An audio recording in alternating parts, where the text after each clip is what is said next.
नमस्कार, एक बार फिर आप सभी का स्वागत है हमारे YouTube चैनल के ऊपर। मैं हरीश सैन आपको पढ़ाने जा रहा हूँ पहली गणित कक्षा 10 के लिए, जो बोर्ड के अंदर 2021 में पूछा जाएगा।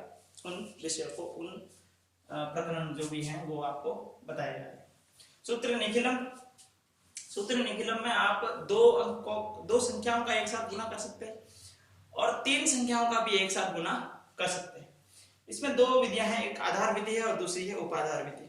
वैदिक गणित जो है वह उसका हमेशा से जो आधार रहा है वो कुछ आधार संख्याएं जो कि 10 की घात के अंदर होती है, यानी 10, 100, 1000 इस प्रकार की जो संख्याएं हैं उनको आधार मान करके गणनाओं को सरल तरीके से किया जाता था ताकि मौखिक उनकी गणनाएं की जा सके। उससे पहले हम समझ लेते हैं कुछ शब्दों को या उनके अर्थ, जिसमें सबसे पहला आता है आधार। आधार का अर्थ है ऐसी संख्याएं जो 10 की घात के रूप में निरूपित या प्रदर्शित की जा सकती है, जैसे कि 10, 100, 1000, 10,000 इस प्रकार की जो संख्याएं हैं ये हमारी आधार संख्याएं कहलाती है। यानी 10 की घात कुछ ना कुछ है यहाँ पर, ठीक है। 10 की घात 1 हो गई, 10 की घात 2 हो गई, 10 की घात 3 हो गई, 10 की घात 4 हो गई। इस प्रकार की जो संख्याएं हैं इन्हें आधार कहा जाता है। इसके बाद में दूसरा जो शब्द है वो है विचलन। विचलन का अंग्रेजी में हम डेविएशन कहते हैं। विचलन का अर्थ ये होता है कि जो संख्या हमें दे रखी है वह आधार से कितनी विचलित हो रखी है, यानी वह आधार से अधिक है या कम है, तो कितनी अधिक है और कितनी कम है, यानी कि आधार और उस संख्या का जो अंतर होता है वह। लेकिन हमेशा हम संख्या में से आधार को माइनस करेंगे, संख्या में से आधार को घटाएंगे, यानी कि जो विचलन है वो आपका धनात्मक होगा यदि संख्या आधार से बड़ी है। विचलन जो है वो आपका ऋणात्मक होगा यदि संख्या आधार से छोटी है। तो इस प्रकार जो विचलन का सूत्र है वो सूत्र ये बनता है, संख्या जो भी संख्या आपको दे रखी हो उस संख्या का विचलन ज्ञात करने के लिए उस संख्या में से आप आधार को घटा देंगे। जब संख्या में से आधार को घटाया जाता है तो धनात्मक उत्तर आने पर विचलन आपका धनात्मक है, यदि ऋणात्मक उत्तर आता है तो विचलन आपका ऋणात्मक है। तो आधार और विचलन। इसके बाद में तीसरा जो है वो है उपाधार। उपाधार का अर्थ ये होता है जो आधार संख्याएं हैं, यदि आधार 10 है तो उपाधार 10 के गुणांक होंगे, यानी कि 20, 30, 40, 50, 60, 70। यदि आधार 100 है तो उपाधार 100 के गुणांक होंगे, यानी 200, 300, 400, 500 इस प्रकार से। ऐसे ही 100 का गुणांक यदि पूर्ण संख्या से किया जाए तो 200, 300 रहेंगे। यदि 1/2 से उसका गुणा कर दिया जाए तो 50 जो है, तो 50 को अगर आप उपाधार ले रहे हैं तो आप 10 को आधार मान करके और 50 को उपाधार मान सकते हैं, या आप आधार 100 को मान सकते हैं और उपाधार 50 वो हो सकता है। वहां हम 100 का जो है वो आधे से गुना कर रहे हैं। तो उपाधार ज्ञात करने के लिए क्या किया जाता है, किसी एक संख्या से आधार को गुणा किया जाता है और ये संख्या जो है वो अधिकतर 1 अंक वाली होती है। ये संख्या जो है वो अधिकतर 1 अंक वाली होती है, या फिर कभी कभी हम कुछ भिन्नों का भी प्रयोग करते हैं, जैसे कि अधिकतम हमें आपके जो कोर्स में है उसमें 1/2 का प्रयोग किया गया है। आप चाहे तो इसका प्रयोग नहीं भी कर सकते हैं, क्योंकि हम आधार विधि से भी उसे याद कर सकते हैं, यानी कि उससे पहले वाला जो आधार है उसका प्रयोग करके भी कर सकते हैं। तो उपाधार जो होता है वह आधार का गुणांक होता है, आधार का गुणांक होता है, यानी आधार को किसी संख्या से गुणा करने पर जो हमें गुणनफल प्राप्त हो रहा है उसे हम उपाधार कहते हैं। अब इस विधि की कार्य विधि समझते हैं, किस प्रकार से यह कार्य करती है। इसको जिस प्रकार से हमने एकाधिकन पूर्वेण और एक न्यूनन पूर्वेण में गुणनफल करते वक्त देखा था कि कुछ ऐसे नियम थे या कुछ ऐसी शर्तें थी जो संख्याओं के ऊपर लागू होनी चाहिए, तभी हम उन संख्याओं का गुणा कर सकते हैं एकाधिकन पूर्वेण या एक न्यूनन पूर्वेण से। उसी प्रकार यदि आप सूत्र निखिलम से किन्हीं संख्याओं का गुणा कर रहे हैं और आप आधार विधि प्रयोग कर रहे हैं तो जो संख्याएं हमें दी गई होंगी वे दोनों संख्याएं हम यहाँ दो संख्याओं को गुणनफल कर रहे हैं, वे दोनों संख्याएं किसी न किसी आधार के आसपास होनी चाहिए, यानी नजदीकी होनी चाहिए। यदि हम आधार 10 ले रहे हैं तो जो संख्याएं हमें दी गई होंगी वे संख्याएं 10 के आसपास होंगी, कुछ उससे अधिक या कुछ उससे कम। इसी प्रकार 100 अगर आधार है तो जो संख्याएं दोनों होंगी वो संख्याएं 100 से या तो कुछ अधिक होगी या 100 से कुछ कम होगी। इस प्रकार की संख्याएं हमें दे सकती होती है।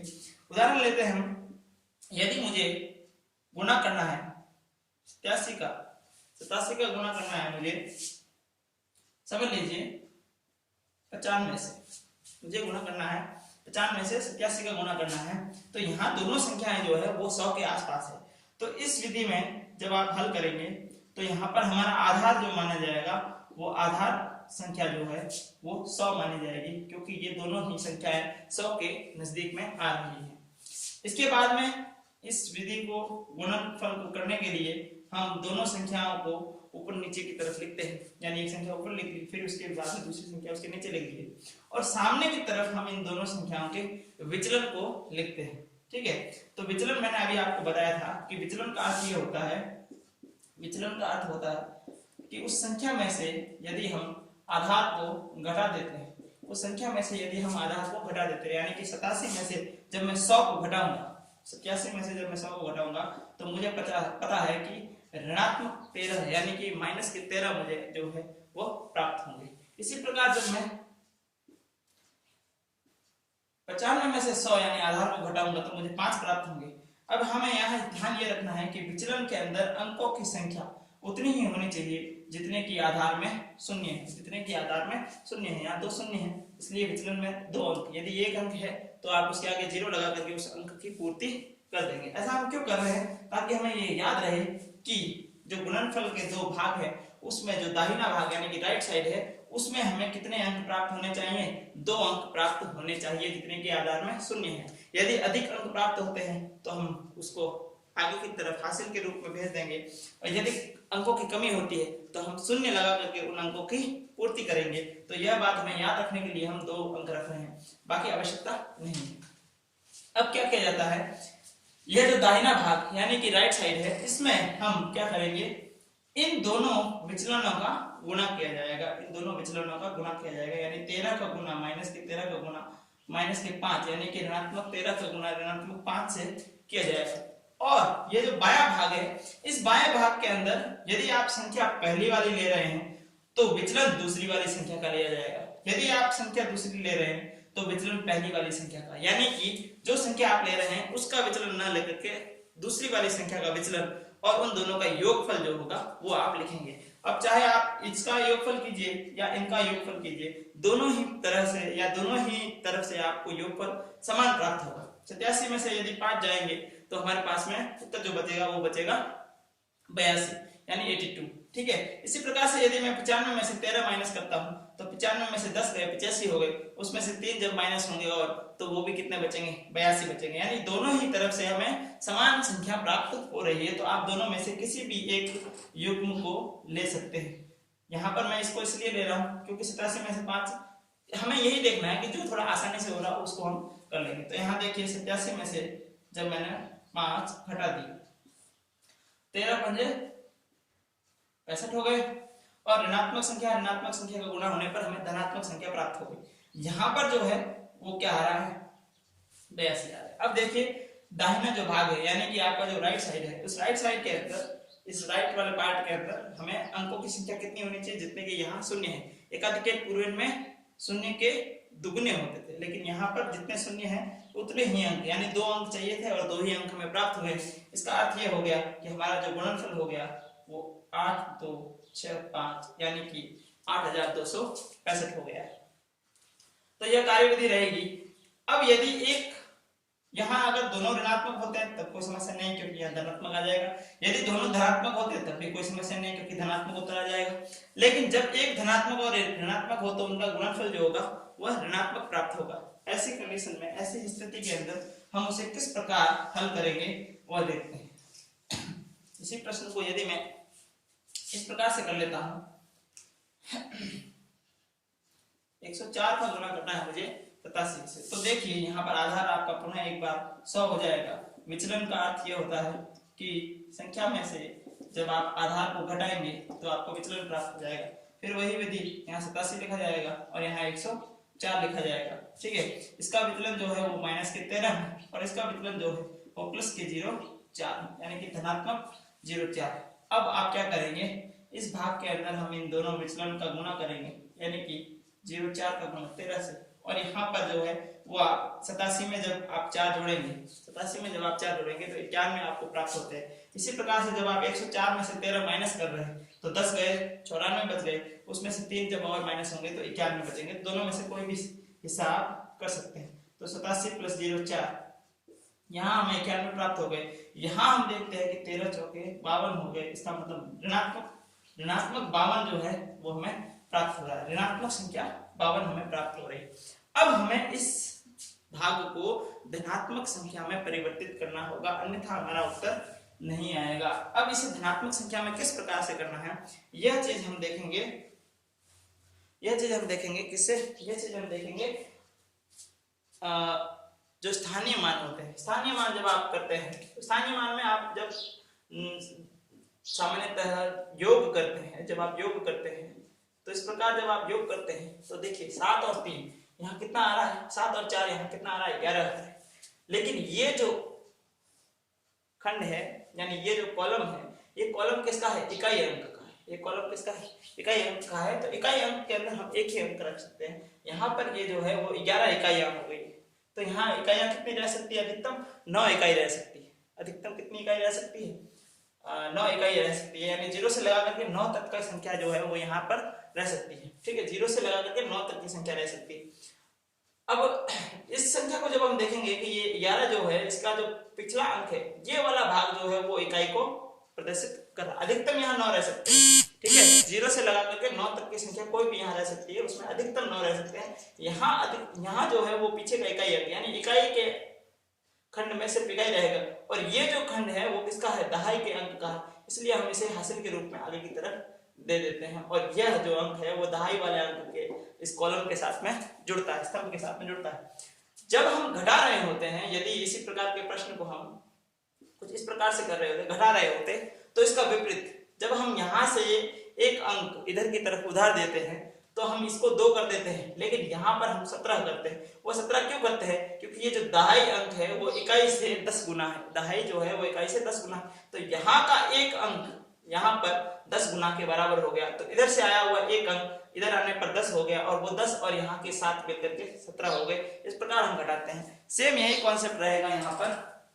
जब हम इस दाएं और बाएं भाग में आए, जब हम संख्याओं का आदान प्रदान करते हैं, तो यदि यह संख्या 152 होती तो हम केवल और केवल एक को ही उस और हासिल के रूप में भेजते। क्यों? क्योंकि आधार हमारा कौन है? 100। तो यदि आधार 100 है तो इसका मतलब यहाँ अधिकतम 99 तक की संख्या रह सकती है। जैसे ही वो 100 हो जाएगा वह अंक कहाँ चला जाएगा? आगे की तरफ चला जाएगा। तो इसका विपरीत जब होगा तो इसका मतलब जब मैं उधर से यानी कि बाएं भाग से दाहिने भाग के अंदर यदि एक भी अंक को यहाँ से इस और उधार के रूप में भेजता हूँ तो वह एक यहाँ से यहाँ पहुंचते पहुंचते आधार के बराबर यानी कि 100 हो जाएंगे। यहाँ आधार 100 है इसलिए 100 हो रहा है। यदि 10 होता तो यहाँ का एक वहां 10 के बराबर होता है। यदि आधार 10 होता तो यहाँ से एक भेजने पर 10 ही आते और 10 में से 52 घटते नहीं, तो हम उतने अंक भेजते जिसका गुणा करने पर यानी जिसका आधार से गुणा करने पर 52 से अधिक हो जाए, ताकि हमें धनात्मक संख्या प्राप्त हो जाए। तो यहाँ पर हम 6 अंक उधर भेजते ताकि 60 हो जाते, और 60 में से 52 माइनस हो जाते और हमारे पास में प्लस का 8 यानी धनात्मक 8 मिल जाता। लेकिन यहाँ पर आधार 100 है, तो 100 आधार है, तो यदि हम एक उधर भेजेंगे तो यहाँ 90 हो जाएगा और यहाँ कितने हो जाएंगे? 100। उस 100 में से जब 52 को माइनस किया जाएगा तो हमारे पास में जो 48 उत्तर धनात्मक प्राप्त हो जाएगा। तो इस प्रकार से हम क्या करेंगे? हमने 91 में से 1 माइनस कर दिया और ये 1 जो है वो इस और आने पर आधार के समान हो गया यानी कि 100 के बराबर हो गया, और यहाँ माइनस के 52 थे। जब आप इन दोनों को घटाओगे तो हमें प्राप्त होता है 48। 50 और 40 90 हो गए, 2 और 8 10 हो गए, तो 100 हो गए। और यहाँ हमारे पास में क्या बच गया? 90। अब देखिए 2 अंक हैं, आधार में 2 शून्य है, तो आप इसको थोड़ा सा एक स्टेप कम करके सीधा ले सकते हो, नहीं तो आप बीच में रेखा करके और फिर कर सकते थे। तो इस प्रकार यदि एक संख्या धनात्मक और ऋणात्मक हो तो हमें उसे धनात्मक में बदलना पड़ेगा और फिर ये दोनों मिलकर के हल हो जाएंगे। तो ये जो विधि है, इस विधि को हम ऐसा कह सकते हैं कि यदि हम इसकी क्रियाविधि को लिखने की कोशिश करें तो हमारे पास में क्या है? एक तो हम सबसे पहले आधार लिखते हैं जो कि 10 की घात के रूप में किसी न किसी संख्या के रूप में होता है। फिर हमें चाहिए होता है विचलन, जो होता है संख्या में से जब हम आधार को घटा देते हैं तो हमें प्राप्त होता है। यदि संख्या 1 और संख्या 2 का हमें गुणा करना है तो देखिए इसके सामने की तरफ विचलन, पहली संख्या का पहला विचलन विचलन रहेगा और दूसरी संख्या का विचलन दूसरी संख्या के सामने लिखा जाएगा। हम दाहिने भाग के अंदर यानी राइट साइड के अंदर विचलन का आपस में गुना करते हैं, यानी विचलन 1 का गुना होगा विचलन 2 से। जबकि बाएं भाग के अंदर यदि संख्या 1 ली जा रही है तो विचलन 2 लिया जाएगा, यदि संख्या 2 ली जा रही है तो विचलन 1 लिया जाएगा, यानी कि संख्या 1 के साथ में विचलन 2 जोड़ा जाएगा। या संख्या यदि आप दूसरी वाली ले रहे हैं तो विचलन आपको पहले वाला जोड़ना है। और ध्यान रखने लायक बात यह है कि इस भाग के अंदर अंकों की संख्या जो होगी, अंकों की संख्या उतनी ही रहेगी जितने की आधार में शून्य की संख्या। अंकों की संख्या बराबर आधार में शून्य की संख्या, आधार में शून्य की संख्या, यानी कि जितने शून्य आधार में है उतने ही अंक रहेंगे दाहिने भाग के अंदर। यदि अंकों की कमी है तो शून्य लगा करके उनकी पूर्ति की जाएगी, यदि अंकों की अधिकता है तो हासिल देकर के उसे बाएं भाग के अंदर भेज दिया जाएगा। इस प्रकार आधार विधि से किन्हीं दो संख्याओं का गुणनफल हम कर सकते हैं सूत्र निखिलम के द्वारा। यदि दोनों संख्याएं समान हो जाए तो यही गुणनफल वर्ग का रूप ले लेगा और वहां हम क्या करेंगे, आधार विधि से वर्ग हो जाएगा वो निखिलम से। अगले वीडियो के अंदर हम वह पढ़ेंगे। इसी के साथ में हम क्रमागत वीडियो के अंदर जो भी आगे वीडियो आएंगे उनमें वैदिक को पूरा करेंगे। और ये जो क्विक कोर्स में चला रहा हूँ, यह 10वीं का मैं कोशिश ये करूंगा कि बोर्ड से पहले सभी जितने भी प्रकरण जो इम्पोर्टेंट है जो पूछे जा सकते हैं उनकी जानकारी आपको जल्द से जल्द 10 से 15 मिनट के वीडियो के अंदर दे सकूं। धन्यवाद, बने रहिए मेरे साथ। जय हिंद।